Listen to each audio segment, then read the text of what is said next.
నమస్కారాలు.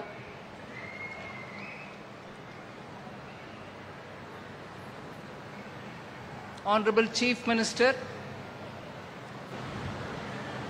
my respected colleague Finance Minister, Member of Parliament Lavu, if I can call you that, MLAs and all other members who have come here. నేను కొన్ని విషయాలే చెప్తానండి. ఇక్కడ ఈ కార్యక్రమం ఒక పెద్ద ఎత్తున జరిగిన కార్యక్రమానికి వెనకాల మెయిన్గా 2014 నుంచి మన ప్రధానమంత్రి గారు మోదీ గారు ప్రతి ఒక్క గ్రామానికి కూడా బ్యాంక్ వెళ్ళాలి, దానికి ఏం చేయాలో మన గవర్నమెంట్ అది చేయాలి. గ్రామం వరకు బ్యాంక్ వెళ్ళడం మాత్రం కాదు, అక్కడ ఉన్నటువంటి ప్రతి ప్రజానికానికి వాళ్ళ వృత్తి ఏంటో, అది వ్యవసాయం అవచ్చు, పొలాల్లో పని చేసేది అయి ఉండొచ్చు, మత్స్యకారులు అయి ఉండొచ్చు, లేదు చేనేత కార్మికులు ఉండొచ్చు, వాళ్ళందరికీ కూడా బ్యాంక్ సదుపాయాలు అందుబాటులో ఉండాలి అని ముందు నుంచి చెప్తున్నారు. 2019లో ఫైనాన్స్ మినిస్టర్గా నన్ను పంపించినప్పటికీ బ్యాంకుల పరిస్థితి ఇంకా మెరుగుపడాలి, ముందు ఉన్నటువంటి యూపీఏ టైంలో ఉన్నటువంటి ఎన్పిఏ నాన్ పర్ఫార్మింగ్ అసెట్స్ చాలా ఉండడం వల్ల బ్యాంకులు కూడా అంత గట్టిగా లేరు. కానీ బ్యాంకుల్ని కరెక్ట్గా దారికి తీసుకొచ్చి వాళ్ళు నష్టం పొందకుండా ఇంప్రూవ్మెంట్ తీసుకొచ్చినప్పటికీ ఇప్పుడు జనానికి ఒక్కొక్క ఊరిలో వెళ్ళి వాళ్ళు ఏం పని చేసి ఉన్నా కూడా వాళ్ళకి బ్యాంక్ ద్వారా సదుపాయాలు అందించండి అన్నారు. దీనికి తగినట్టు గ్యారంటీ తోటి లోన్ ఇవ్వడం అనే ఒక సిస్టమ్ తీసుకొచ్చాం. ఇప్పుడు ముందు మాట్లాడినప్పుడు ఎంపీ గారు అన్నారు, కోఆపరేటివ్ ట్యాక్స్లో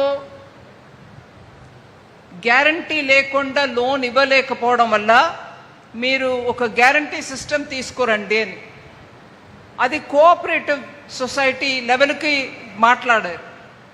ముందుగా బ్యాంకులు కూడా అట్లాంటి లోన్ ఇచ్చే పరిస్థితులు లేకుండా ఉండేప్పుడు మేము ఆ గ్యారంటీ స్కీమ్ తీసుకొచ్చి తోపుడు బండిలో పెట్టుకొని వ్యాపారం చేసే చిన్న చిన్న వ్యాపారులకు కూడా గ్యారంటీ లేకుండా, మతలం అంటే వాళ్ళ ఇంటి నుంచి బంగారమో లేకపోతే వాళ్ళ ఇంటి పత్రాలు తీసుకొచ్చి బ్యాంకులో పెట్టకుండా, దానికి అవసరం లేకుండా గవర్నమెంట్ గ్యారంటీ ఇచ్చి వాళ్ళకి బిజినెస్ నడిపించడానికి వీలుగా చెయ్యండి అన్నారు.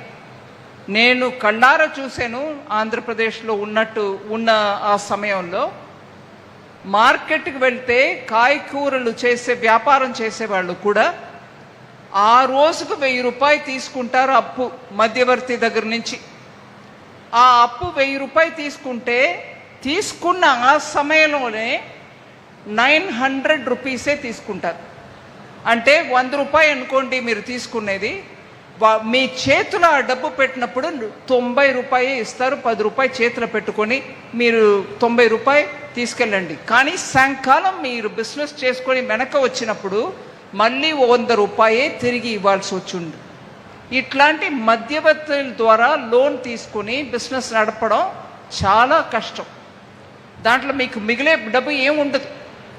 ఇవన్నిటిని ఒకసారి కూర్చొని మాట్లాడుతున్నప్పుడు ప్రధానమంత్రి గారు చెప్పారు, మనం గ్యారంటీ ఇచ్చి చిన్న చిన్న బిజినెస్కి వాళ్ళ చేతి నుంచి బంగారమో ఇంటి పత్రమో తీసుకోకుండా లోన్ ఇవ్వలేమా అన్నారు.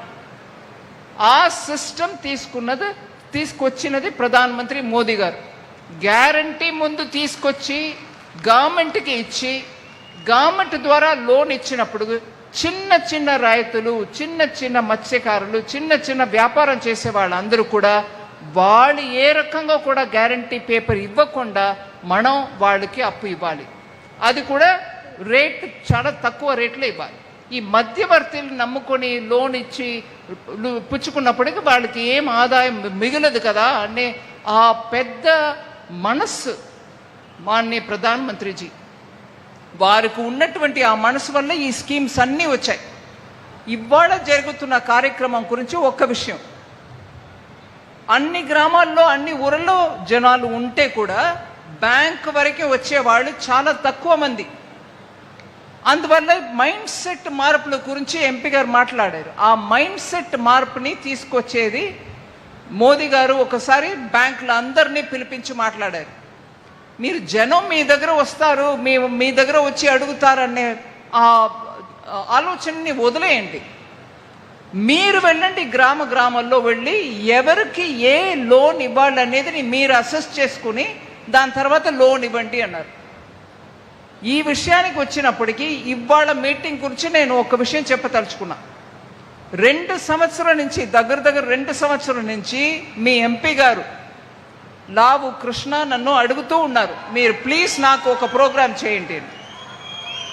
2024 ఎలక్షన్ తర్వాత ఒకసారి మళ్ళీ కలిసి మీరు ఇప్పుడే నాకు ఇవ్వండి అన్నప్పుడు నేను చీఫ్ మినిస్టర్ గారితో కూర్చొని మాట్లాడినప్పుడు చెప్పాను, ఇలాగా లావు గారు అడుగుతున్నారు నరసరావుపేటకి అక్కడ బ్యాంకుని పంపించి చెయ్యాలా అని. ఖచ్చితంగా చేయండి, అది మాత్రం కాదు దాని తర్వాత ఇంకా ఎక్కువ చోట్ల ఆంధ్రప్రదేశ్లో చేయండి అన్నారు. ఈ ఒక్క ప్రోగ్రాం మహత్వం మనం చెప్పాలంటే మీరు కళ్ళారా చూశారు మీ ముందు. నేను రాజకీయ మాట్లాడట్లా, కానీ ఇప్పుడు ఆ విషయం చెప్పడం అవశ్యం. 2004 నుంచి 2014లో బ్యాంక్ నుంచి అప్పు ఎవరికైనా ఇవ్వాలంటే అప్పుడు ఉన్న కేంద్ర ప్రభుత్వంలో ఉన్న పార్టీ ఫోన్లో చెప్పేది, నరసరావుపేటలో ఈ ఫలానా వ్యక్తికి డబ్బు ఇవ్వండి. ఆ ఫలానా వ్యక్తి జెన్యున్గా బిజినెస్ చేసే మనిషి కాదు, కానీ ఆ పార్టీ మనిషి కాబట్టి ఆయనకి ఇవ్వండి అని చెప్పి ఫోన్ బ్యాంకింగ్ను ఒక సిస్టమ్ మొదలుపెట్టారు.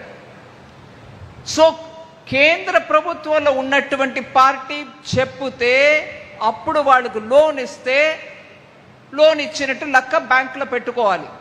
ఆ ఏ డబ్బు కూడా తిరిగి రాలా, బ్యాంక్ అప్పుల పాలయ్యాయి.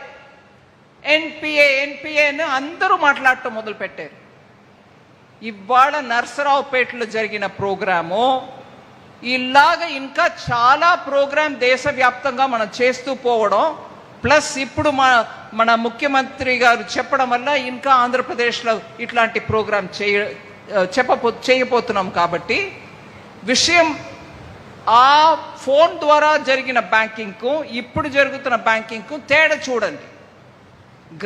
గ్రామానికి బ్యాంకులు వెళ్ళారు, ప్రతి గ్రామంలో ఉన్న వ్యక్తియే వాళ్ళు వెతికి చూసి తీశారు. ఇప్పుడు ఉన్నారు ఇక్కడ బ్యాంకు సిఎండీస్ అందరూ, చీఫ్ మేనేజింగ్ డైరెక్టర్స్ ఇక్కడ ఉన్నారు, మీ ముందే కూర్చున్నారు. ప్రతి ఒక్క బ్యాంకు కూడా గ్రామాలకు వెళ్ళి నువ్వు మత్స్యకారురా, నువ్వు మేకల్ని పెంచుతున్నారా, మీరు బండిలో పళ్ళులు అమ్ముతున్నారా అని వెతికి ఎవరికి ఇప్పటి వరకు లోన్ దొరకలేదో వాళ్ళని ఐడెంటిఫై చేసి వాడికి ఇవాళ మనం లోన్ ఇప్పించాం. గ్యారంటీ లేదు, ఏం లేవు, ఇక్కడ ఇప్పించాం. బ్యాంకులు మీ వైపు వస్తున్నాయి, మీరు వెతుక్కొని వెళ్ళట్లేదు. 2, అందరికీ ఎవరికి అర్హత ఉందో వాళ్ళకి ఇవ్వాలనే ఆ మనస్తత్వంతో బ్యాంక్ వెళ్తుంది. ఢిల్లీ నుంచి ఫోన్ వచ్చి పల్నాకి ఇవ్వు వద్దని చెప్పడం లేదు. గ్రామంలో ఉండి అర్హత ఉంటే వాడికి ఇప్పించమంటున్నాం.